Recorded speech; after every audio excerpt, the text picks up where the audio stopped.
Eu contei, acho, semana passada isso, mas vale a pena repetir para dar aquela entrada no Fabrengen.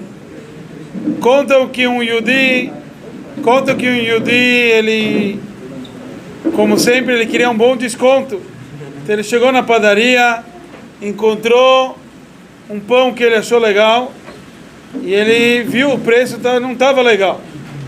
Então ele perguntou: como eu consigo o pão de hoje mais barato? Daí o dono da padaria falou: é só vir amanhã. Então nós sabemos que, em geral, o povo de Israel até hoje come. Você está indo muito na padaria do bairro, que está com 35% de desconto no outro dia. Então, a gente sabe que até hoje o povo de Israel come matzá. Matzá o quê? O pão que não deu tempo para fermentar. Poxa, não podia esperar mais um segundinho o povo de Israel fazer um pão decente para levar? Hoje a gente foi estudar no Humash que um mês o povo judeu comeu aquilo que eles levaram. Não dava para levar um pouquinho mais gostoso, fermentar. Precisava toda essa pressa, e até hoje o Pesach ser comemorado dessa forma. Não podia ser mais tranquilo? Isso em geral, na nossa vida, a gente ontem viu um mamar do Rebbe Rayatz, onde o Rebbe Rayatz fala que a pessoa não sabe quais são os limites da vida dele, ninguém sabe. Então o Rebbe Rayatz, ele falou: a gente nunca pode deixar uma coisa para depois. Tem uma história, desculpa ser um pouquinho pesado, mas depois a gente volta para mais lebdik, mais alegre.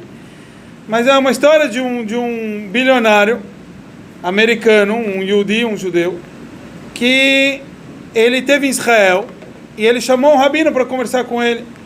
O rabino chegou lá no hotel que ele estava hospedado e ele falou para o rabino: olha, eu tenho tantos e tanto... talvez nem ele sabia quantos investimentos e qual era a riqueza dele, etc. Ele falou: eu não tenho filhos, eu quero deixar tudo para instituições judaicas aqui em Israel. E eu gostaria de ouvir teu nome, eu sei que você é uma pessoa séria, eu gostaria que você fosse o responsável da distribuição. Posso botar teu nome no meu testamento como seu responsável? Ele falou: sim, pode botar. Tá bom? Mas o rabino ainda tentou convencê-lo. O rabino falou: olha, você não tem filhos, você tem tudo isso, o que você está fazendo hoje em dia? Ele falou: hoje em dia eu estou aposentado, tenho todo esse dinheiro, eu posso me dar o luxo. Ele falou: então por que ficar parado? Você já dá doação hoje, guarda aquilo que você precisa para o resto da tua vida. Dá hoje uma boa quantia, pelo menos vamos dizer metade da fortuna. E você começa a visitar aqui, a gente já faz uma festa aqui, uma festa acolá, você já agita a tua vida, você vai ficar assim, como vai ficar? Ele falou: não dou nem um centavo. Daí o rabino depois investigou mais um pouquinho sobre a vida, ele descobriu que aquele milionário, bilionário, era uma pessoa que ele sempre falou que não queria dar para uma instituição, porque depois a outra vai ficar com inveja, nunca vai ser suficiente, vai começar não sei o quê. Então ele sempre deu essa desculpa e ele nunca quis se meter e nunca quis dar nada do dinheiro dele. 5 anos se passaram dessa conversa e ligaram para ele dos Estados Unidos, para ele vir para os Estados Unidos para participar da distribuição. Quando ele chega lá, ele percebe que tinha outras pessoas de outras religiões sentadas à mesa. Ele achou isso estranho, mas ele perguntou: o que aconteceu, que tem outras pessoas aqui. Aí foram mostrar que o documento, o advogado, quando foi fazer isso, o advogado puxou a sardinha para a religião do advogado e acabou falando que tinha que ser alguém que tem o mesmo sistema aqui nos Estados Unidos, a instituição, com isso, com aquilo. Ele fez cláusulas que no final só cabia para outros ismos e não para o judaísmo. Rabino saiu lá desesperado e ele falou: olha só o que aconteceu. O cara em vida, ele podia dar todo o dinheiro dele, que ia ficar tranquilo, ia para onde ele quis. A vontade dele, ele até escreveu no testamento o meu nome, e eu não podia fazer nada. Porque já estava tudo, vamos dizer, já um bem bolado. E o dinheiro todo dele acabou indo para outras instituições e não à vontade dele. Tudo isso por quê? Porque ele deixou para amanhã. Tudo isso porque ele não fez aquilo que ele podia fazer hoje, no dia de hoje. Deixou para amanhã, olha só no que deu. Mas vamos falar do lado positivo. A gente sabe, nossos sábios falam que Im lo achshav matai. Se não for agora, quando? E a gente pergunta o porquê disso. Se não for agora, quando? Vai ser daqui 5 minutos, que nem a gente falou antes do pão, da matzá. Não pode esperar mais 5 minutos, a gente faz. O que ocorre e por que para uma reunião importante ninguém atrasa? Por que para uma reunião realmente importante ninguém atrasa? Por quê? Porque a gente dá valor. Que nem a gente falou o nome, uma reunião importante. Quanto maior o cliente, ou maior qualquer coisa assim, você dá mais importância e você chega mais cedo. Então você está ali realmente preocupado com cada momento, que você não vai deixar o cliente na mão, ou essa pessoa que você queria influenciá-lo assim na mão, porque você considera aqui uma coisa extremamente importante.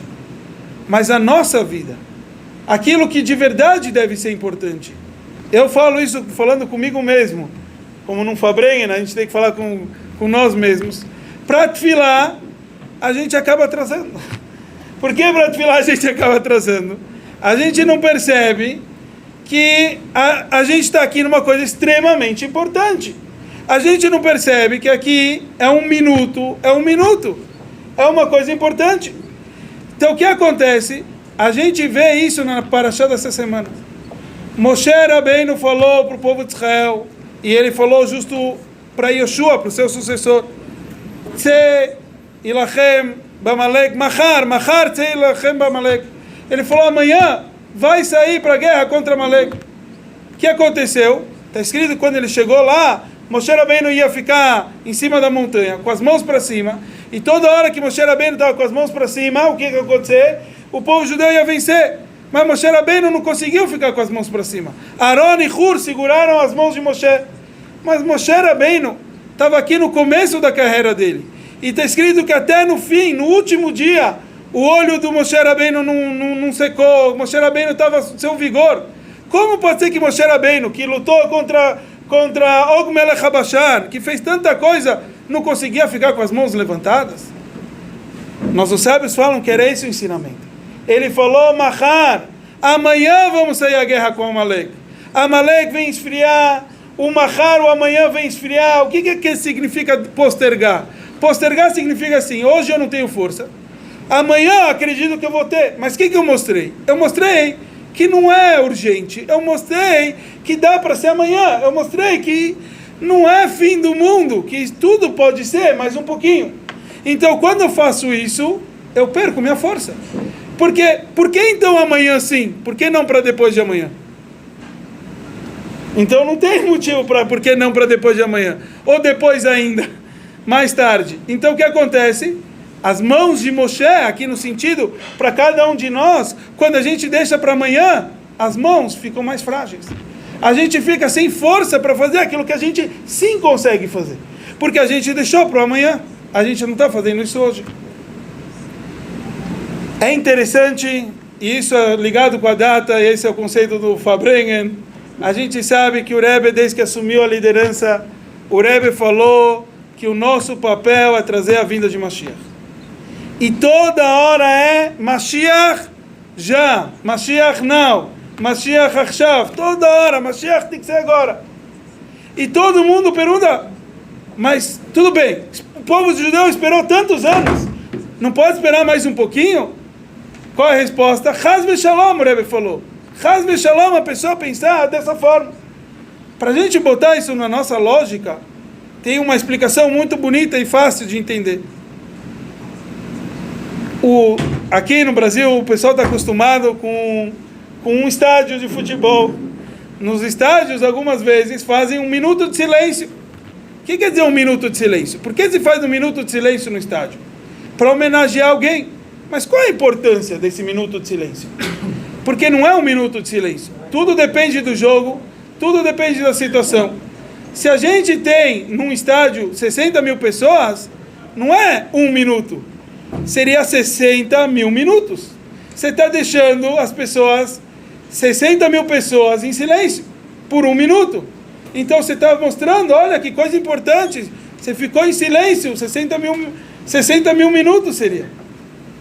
Por isso também, muitas vezes as pessoas falam que é difícil, o tempo passa diferente. Por exemplo, quando você vai falar em público, e daí de repente você fala, você não quer errar, você quer falar alguma coisa com conteúdo, cada palavra tem que fazer sentido. Por quê?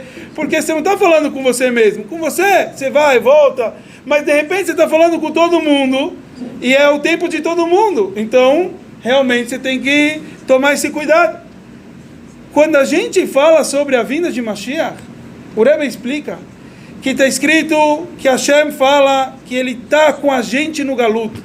Hashem não mandou a gente para o galuto, para o exílio, e ele ficou de boa. Não é assim que funciona. A gente vê já desde o primeiro galuto, quando Moshe Rabbeinu ele teve a primeira grande revelação e a missão dele com Hashem. Hashem apareceu no Sne, num arbusto. Por que ele apareceu no arbusto? Porque ele falou, o meu povo está em exílio, eu não vou aparecer numa grande árvore. Eu vou aparecer mostrando como eu também estou participando desse exílio. Hashem está em exílio. Significa, se eu estou em exílio, Hashem está em exílio, significa que os anjos estão em exílios. Significa que quem estuda um pouquinho Hassidut sabe, não só Atzilut, a gente vê a gente vê todos os mundos estão em exílio. Quer dizer, desde o maior nível até aqui embaixo, está tudo em exílio, quer dizer, está tudo preso, está tudo sofrendo. O que acontece, Deus nos livre, quando alguém pisa no dedão dele e dói muito? É um momento insuportável. Imagina uma situação que é insuportável para Hashem, e é insuportável para todo o sistema do mundo. Cada minuto, cada segundo, cada instante é terrível. Não dá para se aguentar. É por isso que o Rebbe falou, não deixa para chegar Mashiach, daqui 1 minuto não está bom, tem que ser Mashiach agora. É famoso, a gente já contou aqui, mas vale a pena repetir, principalmente para pegar o Hemshech para o Fabrengen, o conceito, a história que o Rebbe contou de que vai acontecer quando Mashiach chegar. O Rebbe falou que Mashiach vai vir, e vai chegar para um Olam Sheh, quer dizer, alguém do mundo judaico, um estudioso. E Mashiach vai olhar para ele e perguntar, o que você preparou para mim? Ele vai falar, eu preparei um pílpulo, preparei aqui um discurso assim profundo, com vários embates, perguntas, respostas. Mashiach vai falar, então me apresenta. Ele vai apresentar. E Mashiach vai começar a questionar, espera, desculpa, aqui não está legal a tua resposta dessa pergunta, por causa disso, daquilo, olha lá, olha aqui. Ele vai falar, olha Mashiach, você chegou, eu não estava preparado, não tem como, você chegou antes da hora, o que você queria que eu fizesse? Mashiach falou, espera um pouco, tanto tempo o povo judeu desesperado por Mashiach, finalmente eu encontro e o cara me fala, olha, eu ainda não estava preparado para a tua vinda, o que é isso? Então Mashiach vai falar, eu tenho que ir para outras bandas, eu tenho que vir ver cadê os Hassidim.